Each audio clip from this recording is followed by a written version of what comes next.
Objection 1. It would seem that the woman should not have been made in the first production of things. For the philosopher says, de gener. 2, 3, that the female is a misbegotten male. But nothing misbegotten or defective should have been in the first production of things. Therefore woman should not have been made at that first production. Obj. 2. Further, subjection and limitation were a result of sin, for to the woman was it said after sin, Genesis 3 verse 16, thou shalt be under the man's power, and Gregory says that, where there is no sin, there is no inequality. But woman is naturally of less strength and dignity than man, for the agent is always more honorable than the patient, as Augustine says, Gen. Ad lit. 12, 16. Therefore woman should not have been made in the first production of things before sin. Obj. 3. Further, occasions of sin should be cut off. But God foresaw that the woman would be an occasion of sin to man. Therefore he should not have made woman. On the contrary, it is written, Genesis 2 verse 18, it is not good for man to be alone, let us make him a helper like to himself. I answer that, it was necessary for woman to be made, as the Scripture says, as a helper to man. Not, indeed, as a helpmate in other works, as some say, since man can be more efficiently helped by another man in other works, but as a helper in the work of generation. This can be made clear if we observe the mode of generation carried out in various living things. Some living things do not possess in themselves the power of generation, but are generated by some other specific agent, such as some plants and animals by the influence of the heavenly bodies. From some fitting matter and not from seed, others possess the active and passive generative power together. As we see in plants which are generated from seed, for the noblest vital function in plants is generation. Wherefore we observe that in these the active power of generation invariably accompanies the passive power.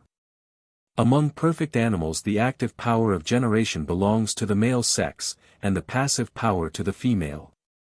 And as among animals there is a vital operation nobler than generation, to which their life is principally directed. Therefore the male sex is not found in continual union with the female in perfect animals, but only at the time of coition, so that we may consider that by this means the male and female are one, as in plants they are always united.